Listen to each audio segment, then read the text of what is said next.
देखिए हमारा नया बेरिंग है। जैसे बेरिंग आता है 6205 का, देख सकते हैं डुप्लीकेट। अगर आप बेरिंग डाल रहे हो तो आप ग्रीस जरूर लगाएं। ये AR पे ग्रीस है। जब तक मैं ग्रीस लगा रहा हूँ, जब तक आप हमारे YouTube चैनल को सब्सक्राइब कीजिए, बेल आइकन को प्रेस कीजिए, आने वाली वीडियो आपके पास पहुँच सके।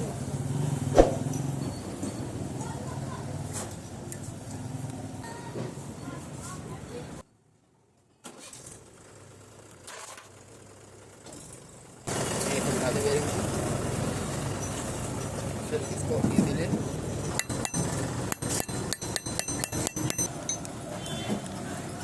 इसका फिटिंग करूँगा, फिर दिखाऊंगा इसकी रिजल्ट। ये देखिए अब हमारी प्ले खत्म हो गई है इसकी, इस चेन पॉकेट की। और ये देखिए बिल्कुल आवाज़ नहीं कर रही है। अगर आपको वीडियो अच्छी लगी हो तो इसको लाइक करो, शेयर करो, यूट्यूब चैनल को सब्सक्राइब करो। Thank you watching.